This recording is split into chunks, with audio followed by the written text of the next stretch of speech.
everybody. Welcome to a Wednesday edition of Box Seats. I'm your host, Frank Holder.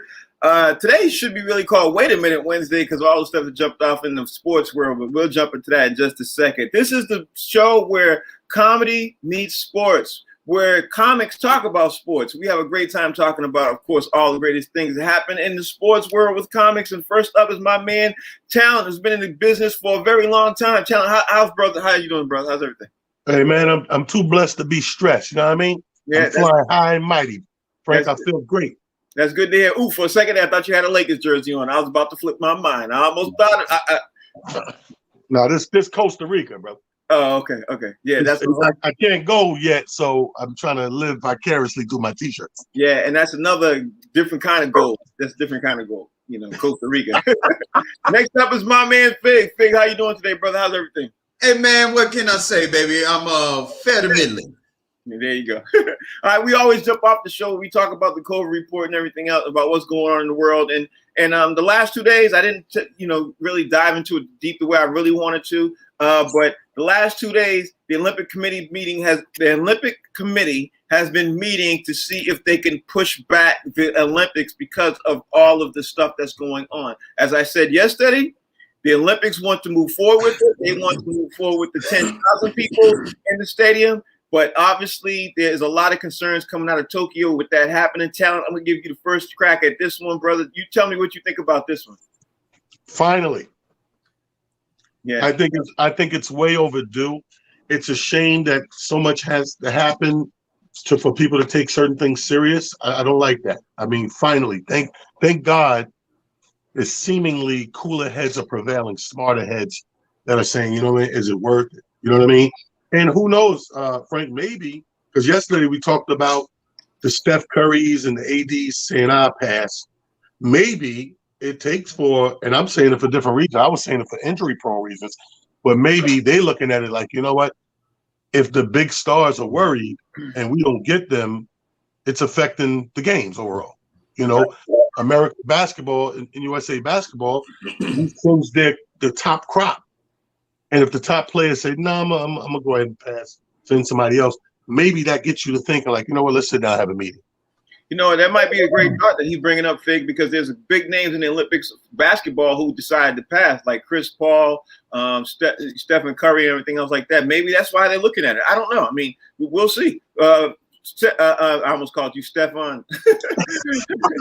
Babyface assassin. That's right. I'm the babyface assassin. All right. So what's your thoughts on the Olympics been doing this? Because they really should push it back at least. What's your thoughts? Hey, man, common sense ain't common. And it would seem to me that this would just be common sense. If your numbers of the virus is going up in your country, and you're expecting thousands of people to descend on that country for an event, it would seem to me that you would either push it back, postpone it, or something. We used to have something in Brooklyn that we used to say back in the day when somebody was up on you and crowding you, was like, yo, give me 3 feet. I'm going to need 3 feet. I'm going to need you to back up just a little bit and give me 3 feet. And I think that's what the Olympic Committee could say. Like, listen, we need 3 feet. We need to switch up a little bit. Yeah, the funny thing is that's what they may be saying, but they got to say, give me 6 feet, and they got to say, how are we going to save this money? Because if they push it back, they're going to lose a lot of bread. You know, we've had this discussion. You know what I mean? So I don't know. I don't know who the guy is who's going to make the decision or anything else, but it's definitely coming to a head. You know what I mean? It's definitely coming to a head. But let's move on because we got a lot of stuff to talk about and a lot of games we got to talk about, especially that NBA game last night. We'll jump into that in a second. But Talent, I got to throw this out there. I'm not sure if you heard, but Alex Caruso of the Los Angeles Lakers, he got arrested in Texas last night on a marijuana charge. Now, mind you, if it had been me or you, nobody would have cared. But he got arrested on it was basically a minor charge. Really, it was so small, but because it is who it is, and he is who he is, you know, it's made national news. But you know, I think this thing would be all quieted down if they just allowed the players to smoke marijuana. I mean, who cares? You know what I mean? That's my I think they're gonna have to, Frank. With marijuana making the strides that it is, medically, medicinal and recreational, I think that's inevitable. I think inevitably they're going to have to have some sort of guidelines. You know how here in New York or New Jersey, there's a certain amount of ounces or whatever. I think they're going to have to implement that as a rule. Instead of saying you can't do it, they're going to have to do that because this is the way the country's going. If the country's going pro-weed, you can't tell somebody they can't do it.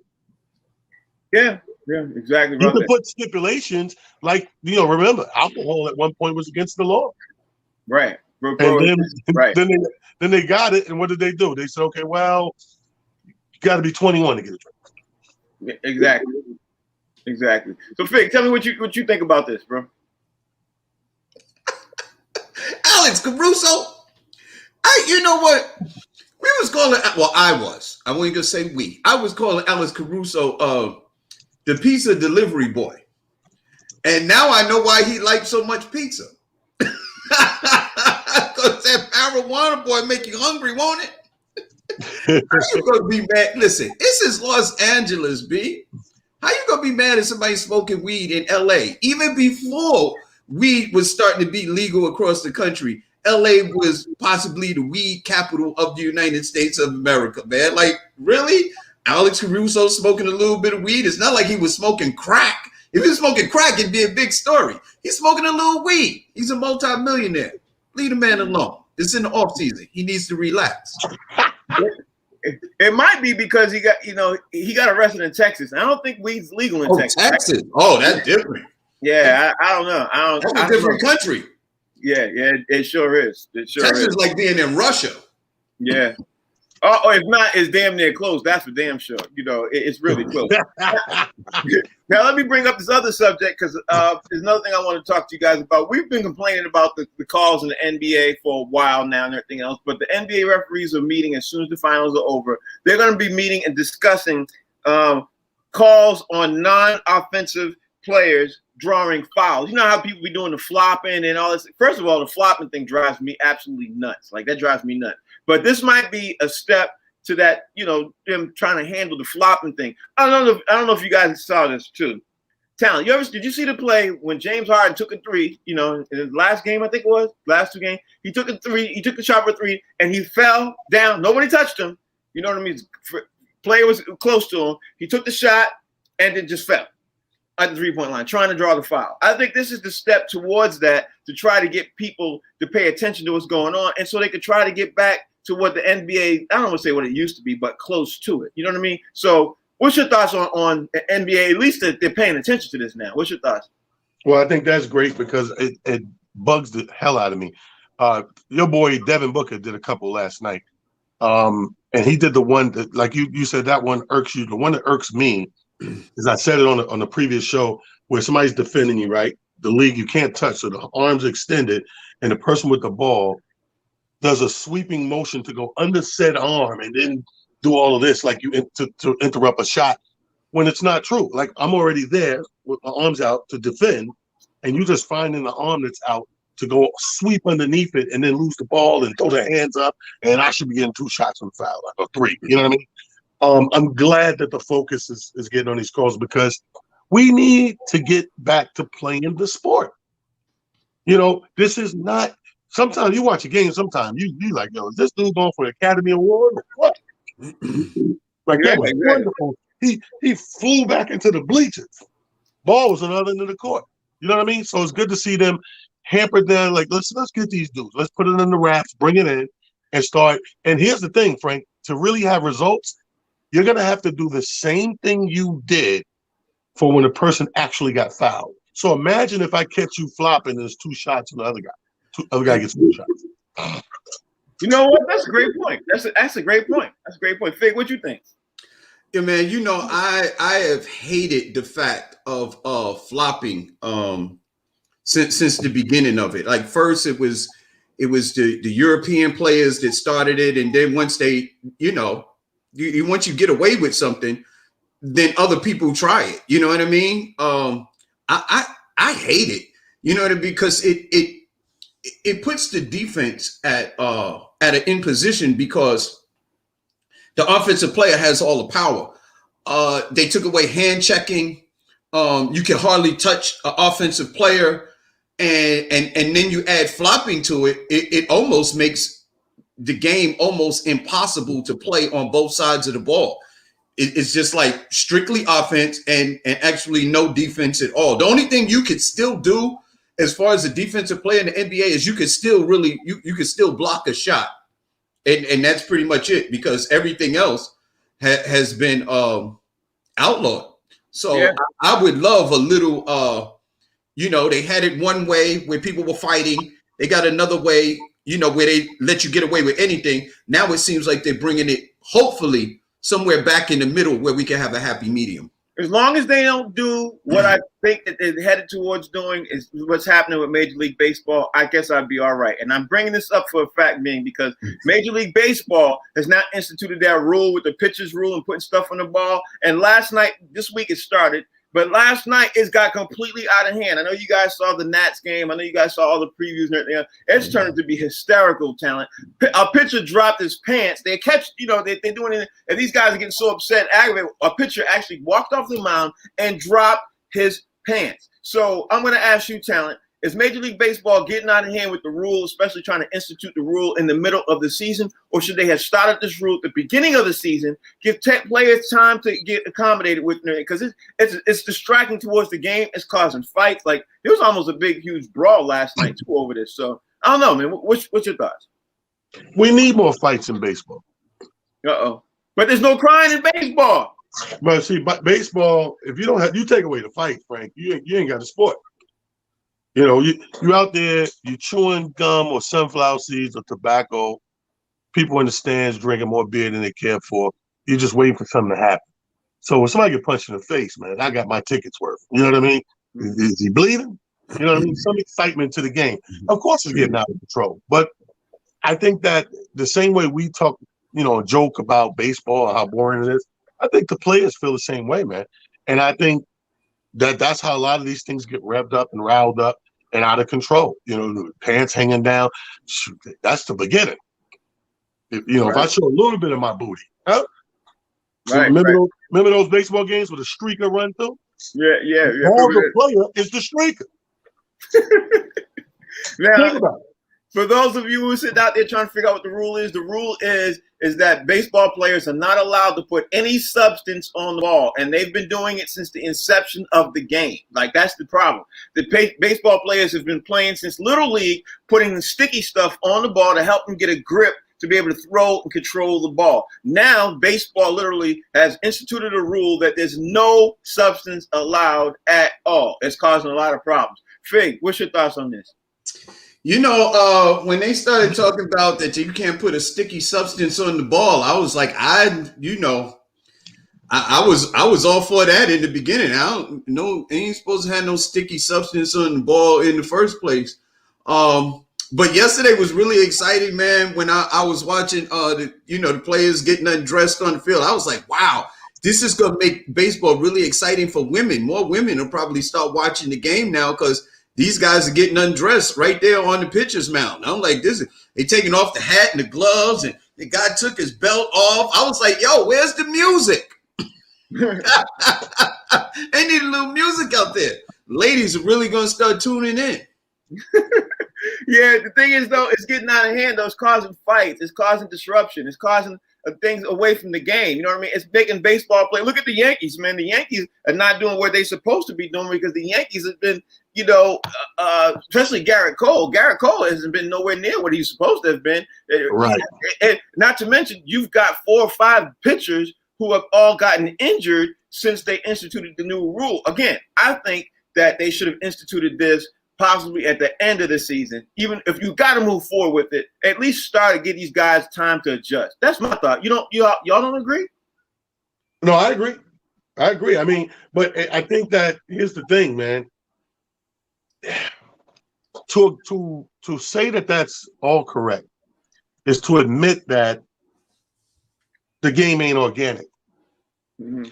If I take a substance that you able to put on the ball, I take that away, and your whole game collapse, what does that say for the game? Right. It's sort of like like changes something slight in any other sport, and then all of a sudden the game crumbles. Like then it's not organic. Then it's made by some other little manufactured physical thing, that some additive that makes the game not organic. I think if you're going to call this game America's pastime, where is the organicness of the game? Why we can't see a 95, 97 mile an hour pitch? Great point. Great point. That might be the reason why we don't. Fig, you want to add on to that?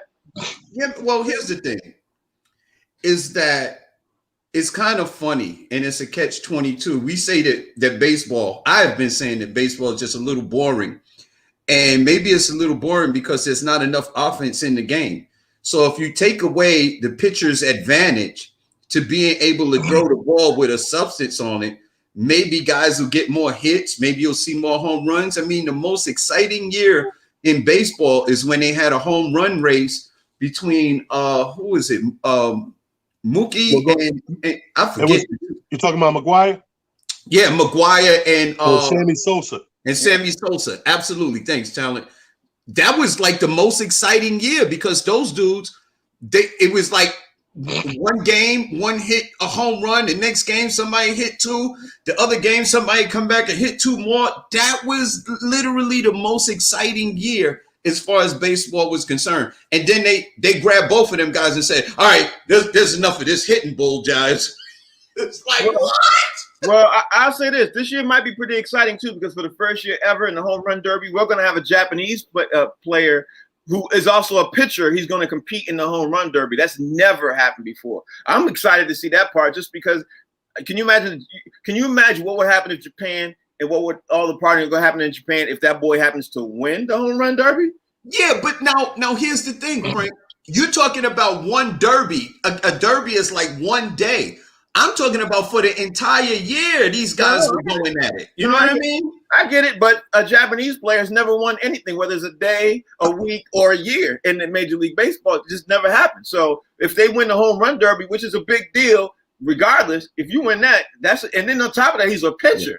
You know what I mean? So yeah. Then we have to respect the pitchers, and especially coming from overseas. Then you got to respect these dudes. You know what I mean? His nickname now, they're calling him Godzilla.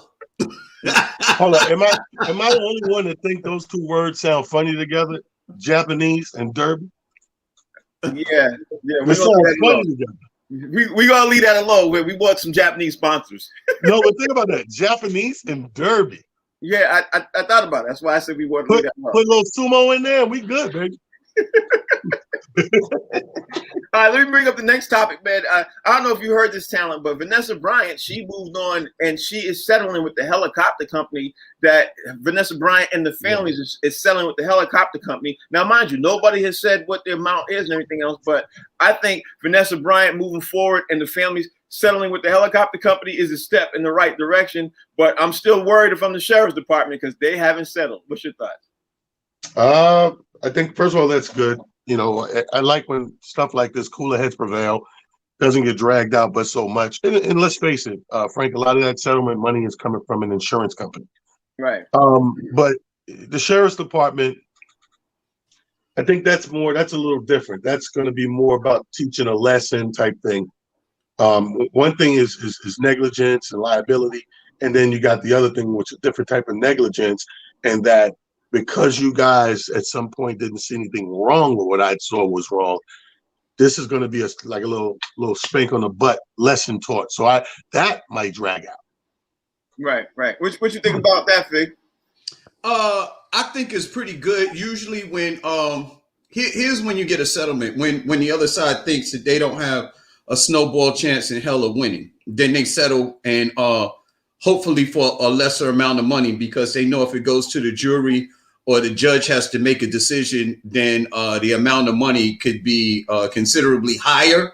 You know what I mean? And something they really don't want to pay. So they try and negotiate and say, look, instead of going to court and paying all these court fees or whatever, and these attorney fees, if we just settle now, you know, can we get out of this? And, you know, it maybe Vanessa Bryant doesn't need the money, but we never know about these other families because, you know, they lost their children and loved ones too. And maybe it'd be better served, for them just to, cut ties and let them get a little bit of money to, I don't know, to ease their pain a little bit. I don't know even if that even works when you lose a child or something like that, so it's just a good thing. All right, let's move on. We got to talk about the game last night. I want to talk about other stuff in the NBA, but we got to talk about the game last night first and foremost. I want to jump and talk about specifics of the game, but first I want to ask you, Talent, what's your thought overall of the game that you saw last night between the Phoenix Suns and the LA Clippers? What's your first reaction, after you saw that game last night? Wow. I thought it was the best game I've seen so far in the playoffs. Just all the way through, competitive, resiliency, like people that you think about to be out of the game, come back in the game, and it's still productive, and this, that, and the third, and you're getting help from all these other angles. I thought it was the best playoff game that I've seen so far. Even though Phoenix, they beat the Clippers, I still walked away with like a good fulfillment of watching the game. Best game so far. Okay. Fig, what's your thought? Absolutely dope, man. The game was it was off the chain. I was a little taken back by the length of the game towards the end. Like within the last 2 minutes, it seemed like the last 2 minutes was an hour or two. It baffles me how long it takes the referees to see something that we see in a couple of minutes. I don't get it. I don't know why they don't have the same replay that the people at home do, because clearly their replay is completely different from ours. We see it immediately, and they seem to take forever to take a look at a replay. And then the ones that they don't look at, which seems like they could decide the game, that baffles me too. Like, I don't get it. And what raises my eyebrows is when there's a questionable call and they don't show the viewers at home. That gives me pause too. I wonder about that. But overall, great game. All right, I want to just bring up this to you, Talent, first, and I'm going to start this.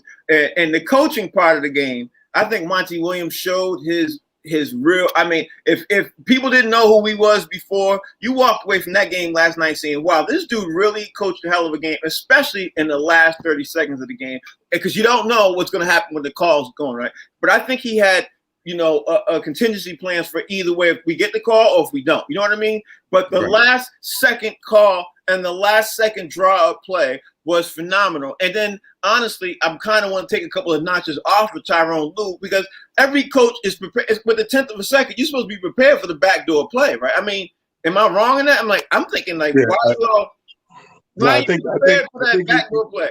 No. First of all, hats off to both coaches. That's why I said it was the best game. You can watch that game, you can literally see constant adjustments on both sides. Let's face it, they adjusted on both sides and they both executed exactly the way each one wanted to. It was going to come down to that last shot. That shot, Frank, has been tried a gazillion times since the shot clock, since we did that 0.6 thing with the shot clock. However, it's only probably worked once or twice.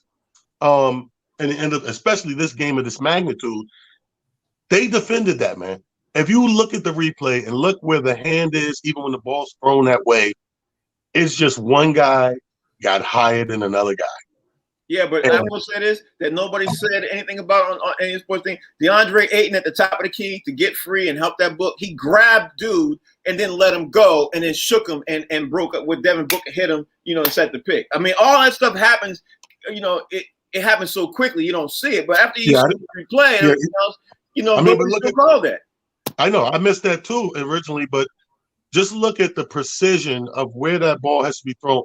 It was so perfect, Frank. And I was replaying this in my mind this morning, and I was like, it was so perfect that when you have point anything left on the clock, as soon as your fingers touch the ball, the human eye clicks the clock and starts ticking. The ball is up in the air. He comes down, over, grabs the alley-oop, and in that fraction of not even a second of doing this and it going in, 0.1 tick came off. Yeah. They put it back to 0.6. It was 0.7. It was so fast that by the time you touch it and it's already going to the cylinder, point one came off.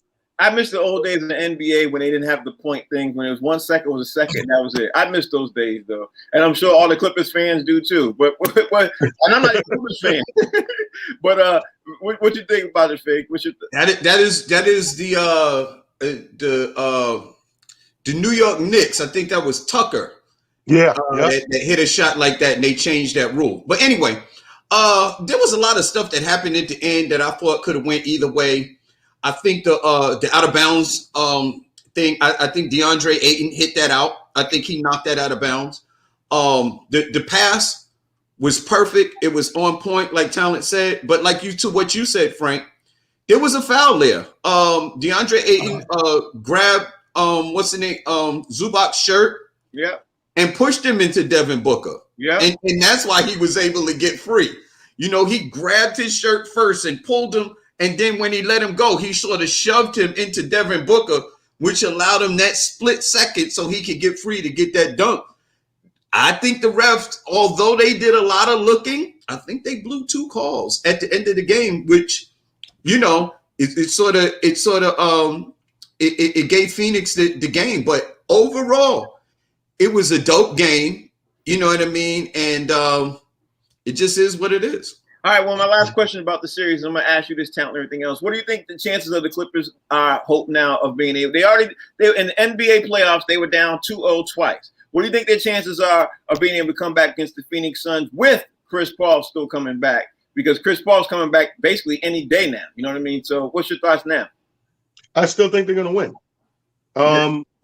I still think they're going to do what they do. 2 things here. Phoenix had home court. These games are too tight to win at home and to think that you're going to go on the road and get those. These games were both winnable for the Clippers on the road. So I still think they're going to go home. They're going to protect home court. It's going to go back and forth. And then, like they did in the last Game 7, leave themselves the opportunity to steal it.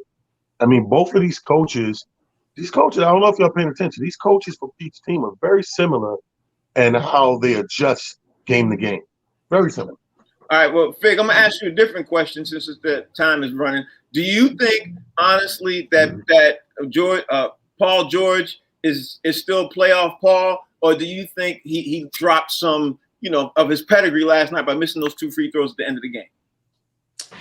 I don't think so, man, and I'm going to tell you why.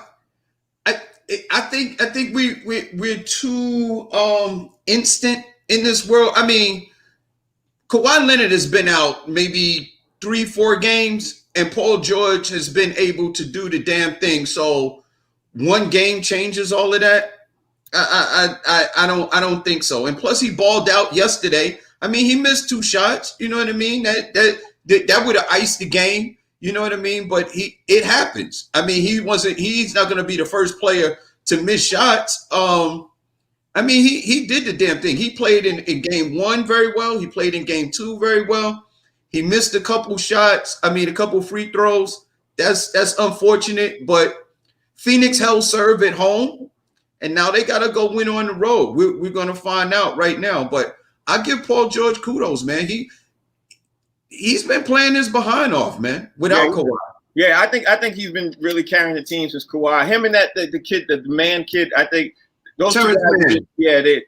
Terrence Mann. I think those guys have been really carrying the team. And even if they lose the series, which I don't know, but if they lose this series, they still should look at this season as a successful season because Kawhi got hurt. But now let me talk to you guys about the NBA draft last night, because as we all know, the NBA draft lottery positioning was last night. And I'm pretty, depending on how you look at it, I'm pretty amused at the fact that the Detroit Pistons won the top pick when everybody was expecting Houston to get number 1. But Houston can't be too mad at Talent, because according to a lot of the experts, according to maybe 15, 18 experts, Talent, they're saying this draft coming up is supposed to be one of the best drafts in the NBA history, according to them. Now, we all don't know that until they play the game and everything else. But what do you think about Detroit getting number 1 in the draft, Talent? You think that might help them move along? I think they needed it. I think they need so they're putting together the team now. They started to make strides to come back. You got number 1 positioning. Hopefully, the Ford Motor Company gets to make that Kuzma. They get to make that Ford Kuzma and start putting a couple pieces around it. I think this was very good. It's funny because I was saying Detroit all day yesterday, and I don't even know why, and then it came to be, and I was like, it's about right. I think it's about right. They need it. I think they need it the most, right? The thing is you could get a draft pick and everything else, but if you can't assemble a team after that, man, it's still a lot to do. You got a lot to do. But anyway, right. Fig, what's your thoughts on Detroit getting number one? I think it was dope, man, because the two players at the top seem like they could be franchise-changing players. Right. So, I mean, either way, whether you get one or two, I think you do very well. But when they say it could be the best draft, I think they're talking about as far as the draft. Hopefully, they're talking about the draft being deep, because the one that sticks out to me is 1984 when you got Hakeem Olajuwon and Michael Jordan. I mean, you're going to beat that draft? You talking about 2 perennial All-Stars and 6, 7, 8 championships? Mm-hmm. I don't know if it's all of that. Yeah, but I understand what they were saying too. The simple fact being, I think they're talking about from the beginning to the end. But honestly, the draft that Allen Iverson was in, I think that was 90. I'm not sure, 88, 9. I'm not sure what year it was. But that draft was deep too, because they had Steph Marbury, they had Kobe Bryant. Like there was a lot of dudes in that draft, and right. AI came out first. You know what I mean? But I think the first top 10 dudes were all perennial all-star players. They might not have been all been Hall of Famers, but I think the first top 10. Matter of fact, Ray Allen was in that draft too. I mean, just go down that list, man. It's Raymundo? Huh? Raymundo was in that draft too in 90? I think it was 90, yeah. Ray Allen, Steph Marbury, Allen Iverson, Kobe Bryant, all in the same draft.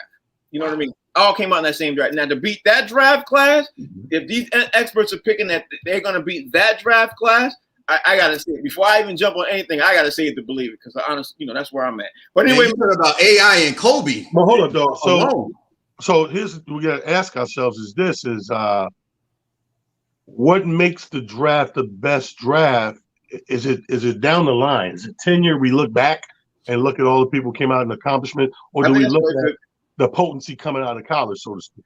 No, I think you look at it after 5 or 10 years. You look back and see how the players are doing. I think that's what you do.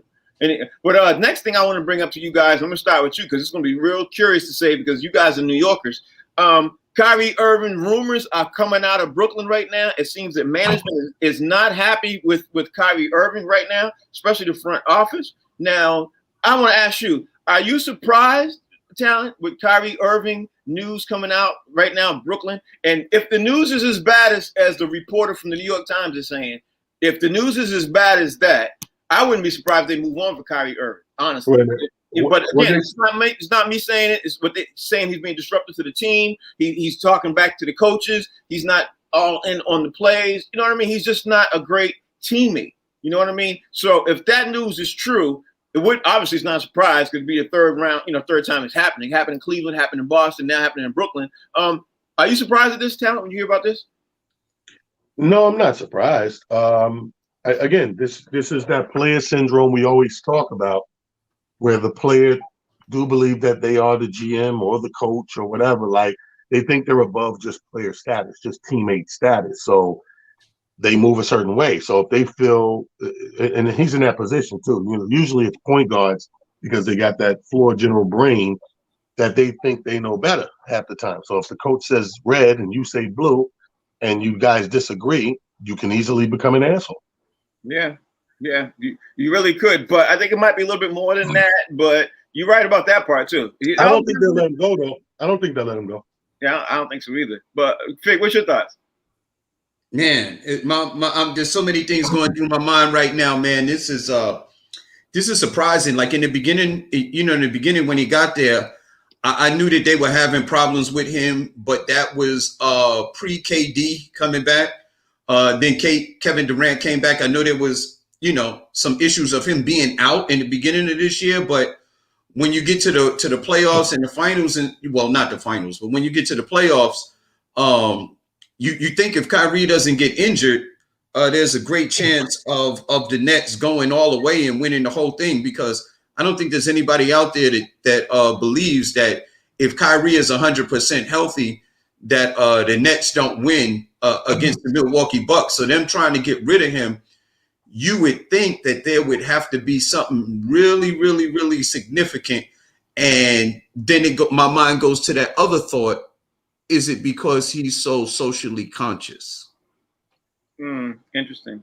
I don't know if it's socially conscious. I don't know that, but I do know this. I know that if anything happens again with Kyrie Irving, his stock will drop a lot because of the fact being that he's creating a track record of doing this. He did it in Cleveland. He went out and smoked and set in Boston. I mean, there's a lot of stuff that I heard coming out of Boston, but I don't know. We'll see. My next question up to you, Talent, is going to be something serious because I saw this morning on Bleacher Report, Steph Curry is the topic of conversation over there now. Klay Thompson's coming back. We all know this year. But Steph Curry is a free agent at the end of this season. The GM came out this morning or last night or whatever, and said that, hey, it'd be interesting to see if, Steph Curry takes a team-friendly deal because, Kevin Durant took a team-friendly deal.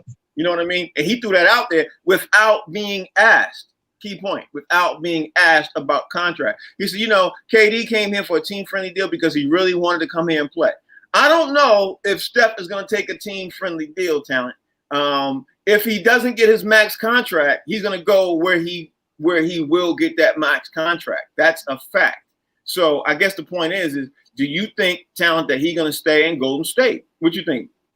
Well, here's the thing. You can't really compare the two because one guy built the team. He was there from the building of it. And then one guy just came to a really good franchise. So it's like everybody was sporadically moving around the last couple of seasons trying to land on a contender to get closer to a championship. So totally two different things. It depends on the loyalty. It comes down to the loyalty of the worker bee and the beehive. So the organization being the beehive, is Steph in that same mentality? Like, let's get the band back together. Let's show them what we do, or is he in that? Listen, I'm Steph Curry. Time to go max out somewhere else again. Forget a team friendly deal. You know what I mean? If the money Steph steps in, then yes, I think we could look for him to not do a team friendly deal and go somewhere else if need be. But if the camaraderie Steph is there, he will do the team-friendly deal and stay there just to get the band back together and show what they can. Okay. All right. Fig, what's your thought? First off, I hate the fact that somebody would say something like that the GM would say something like that about Steph Curry. Here's the thing. Take Steph Curry off the Golden State Warriors. Anybody paying attention to Golden State? Good question. I'm not. I thought Steph Curry was the Golden State Warriors because before Steph Curry got there, they wasn't winning anything. Nothing for almost as long as the Knicks. It was 40 years for them too. So Steph Curry comes there, he changes the organization. He balls out pretty much solo last year. And now his contract is coming up and you talking about him taking a team-friendly deal? I'm going to go with somebody that I watch on TV religiously, Shannon Sharp. I am never in favor of millionaires giving billionaires a discount. Never. Never, ever, ever, ever. Billionaires, figure it out. I will say this too. I think if that has to be a question and you're the GM and you make that as a question, then you shouldn't have gave Klay Thompson the max out deal. That's my point. Like you shouldn't have Draymond Green. Yeah, you shouldn't have paid him that because honestly, if you have to keep one of those three players or you got to keep two of those three players, the two you definitely keep Steph and you definitely keep Draymond. I mean, you know what I mean? Because Draymond, you need somebody down low. You know what I mean? I'd hate to see Klay Thompson go too, but I love Klay Thompson. But you start with Steph. And you work your way out of that. Because Steph is in the MVP conversation damn near every year. You know what I mean? Every year. If not, and the only time he's not is when he's injured. You know what I mean? I mean, Talent, am I tripping? No. You're hitting the nail on the head. I mean, it's obviously, like Fig said, it's despicable that he would do that. This is what we call reverse psychology. You know what I mean? I'm going to put something out there. It's going to become the bait on the hook. And let's see what we got here. We got sharks, we got catfish, we got trout, like salmon. What's in the water? And right there, that's a despicable old bait and switch right there, like reverse psychology. Again, didn't we talk about this like a week or two ago about how people jump out there to win over public opinion? You're trying to shift the energy and say, "Oh, if he don't take the deal, he's a bad guy. He's not a team player." Right. But you know what? This brings up my other point too, because I just also read this morning that Andrew Wiggins is just shopping him. Now, if they're trying to get rid of Andrew Wiggins, that means that they might be trying to keep Steph. But Andrew Wiggins, they have on the shopping block because right now he's trying to get, he's got a huge contract. You know what I mean? But I think Golden State needs Andrew Wiggins. So I'm going to start with you, Fig, since Talent was the last one to talk and everything else. I know as a Knicks fan, you're going to like this because they're trying to get Andrew Wiggins to go to the Knicks. I know you're going to like that part. But the fact still remains, if they don't get rid of Andrew Wiggins, they're going to have a Steph Curry problem. Your thoughts, Fig? I think if Golden State is after a big fish or something like that, then I'm all for it. And I'm not really sold on Andrew Wiggins. I mean, I think Andrew Wiggins is a 3. As the depth chart goes on a team, I don't think he's a number 1. I don't think he's a franchise player. I don't think that he helps you win as a number 2 guy, because clearly he didn't help Golden State win as the number 2 guys on Golden State. So I think at best, Andrew Wiggins is a number 3 guy on your depth chart on a team to be able to win. So I can see you getting off of Andrew Wiggins. Andrew Wiggins to me is like somebody else, Harrison Barnes, that Golden State had before. Andrew Wiggins is him. You know what I mean? So I'm not happy with Andrew Wiggins in New York, but I think you keep Steph Curry because that's your go-to guy. He's your go-to guy. All right.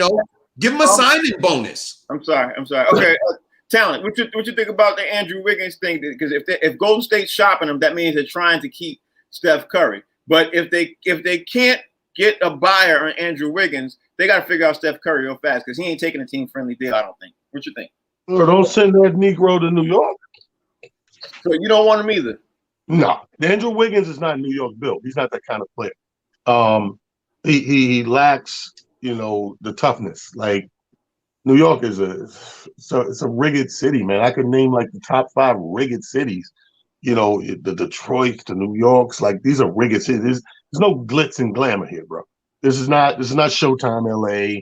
You know what I mean? There's no leprechaun in the middle of the floor fight. It's a rigged it's a rigged city, and he's far from a rigged player. He's a good player. I don't mean to disrespect him or downplay his skills. It's just not for us. Okay. Let me ask you guys this next question. CJ McCollum is also on the shopping block because again, we're having issues right now with paying people and paying players and things like that. His contract comes up at the end of next year and everything else. So Portland's going to try to figure out how they could shop him right now while they get value for him, because they can't pay him and Damian Lillard at the same. They just can't pay both those guys. And we all know that these billionaires are talking about playing the salary, because salary is a big issue because they don't want to go over that salary cap. You know what I mean? They got to pay penalties for that and everything else. If you're Portland, do you keep CJ McCollum Talent? Do you trade him? You pay that max and just figure it out later. What do you think? What do you do? Well, first of all, we take him in New York. That's a dog right there. That's a hard-nosed player. I think they're going to keep him. I think they're going to, max him out, and they're going to figure it out as they go, because they know for a fact, just by judging by the last few seasons, they know they have a dynamic duo.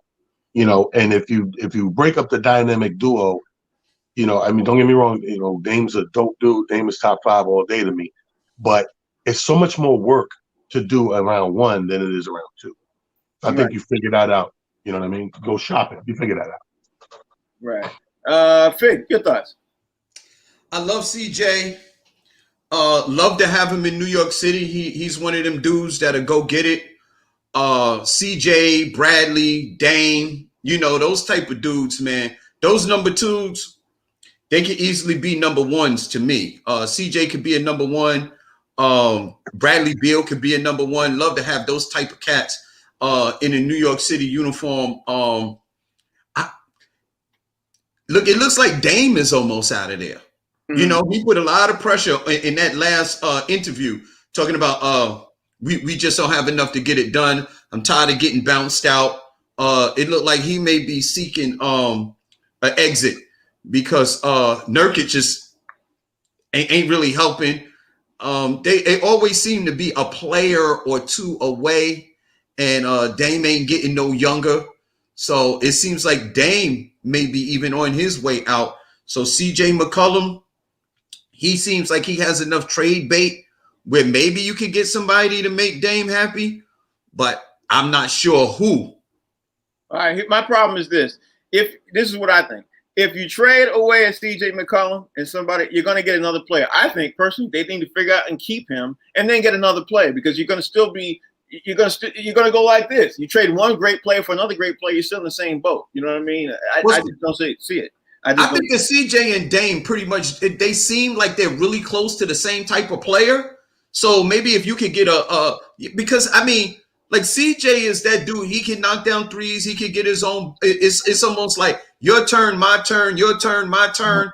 It almost seemed like they really not complimentary of each other. Like if you could get another forward that is a dominant forward that does something, you know what I mean, with Dame Dollar, then maybe you know, because I don't know. They just don't seem like they're gonna get it done together. This is the new NBA where you got to have three guys to win. You know what I mean? You just have to. You know, and they got two guys. I think they need a third guy. I mean, listen, I don't make the rules. I don't know anything else. It's hard for me to see you win in an NBA championship without three guys. I just don't see how you do it. But this year we might be the year where we see that too, because you know this might be the year too, because if Phoenix wins, they only got two guys. You know what I mean? Boy, look at you, Frank. Same thing about the Clippers. I dug it. Yo, Frank, I need you to keep your hands out of my mouth, because you took the words right out of my mouth on that one, man. I was thinking about Phoenix. Shut up, talent. I was thinking about Phoenix because I said Phoenix really only has two, but guess who the two are? You got a big dude and you got a point guard, and now you got the veteran Chris Paul. So you got Devin Booker and DeAndre Ayton. Those are your two. And that's why I said I think going along with Dame Dollar, you need a big forward, you know what I mean, or another guy in another position. I disagree. You know why I disagree? Last but not least, Portland is not a destination spot, so you're going to have to really get somebody. I disagree with that too. You know, y'all keep talking about destination spot. Let me explain something to you. What trumps the desirable of the city is fucking cash. Trumps everything. You will play in the desert if the money's right. Here's my thing. That's irrelevant. This is a millionaire's game. What you need in the NBA, I used to think like Fig, because the game was different a while ago, and I thought you needed that top small guy and that top big guy. Together you had the combination needed. Now that the game has changed and it's kind of sort of positionless basketball, what you really need, it doesn't matter how big or small they are, if they're good enough to command a double team. Think about this. This is strategy basketball. Anybody who's good enough to command the other team, come out and pop those double teams on them, that's how you can break down the defense and win, because you can only play 5 guys at a time on the court. So if I got Dame and CJ, at any given moment, them two people got to shuffle 2 over here, 2 over here. Somebody's open. That's how you win. Yeah. That's how you win the game of basketball. I could punch holes through all that, but I don't have enough time. We're gonna pick that up. I want to say. That's why you got your hands in his mouth. How about that? Now I just want to get y'all review tonight. I want to ask you guys about the Sixers and the Bucks review, because I want to at least get that in before we roll up out of here. Because I'm gonna start with you, Talent, because everybody and their mother is picking the Bucks to win, and I don't think anybody's paying attention to the Hawks. And I think everybody's overlooking the Hawks. And people are forgetting one thing. The Hawks have been winning not by talent. They've been winning by coaching. You know what I mean? And I think they could get a game or 2 or 3. You know, I don't know if they're going to win the series. I think I'll make my decision after I watch the game tonight. But they've won. They won the first series against the Knicks on talent and a little bit of coaching. They won the next series on coaching. That's my opinion. What you think, Talent? No pun intended, but the buck stops here, Frank.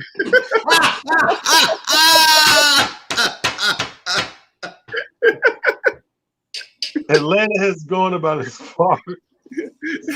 They have gone about as far as that dude's hair has gone. You understand what I'm saying? The haircut is inevitable.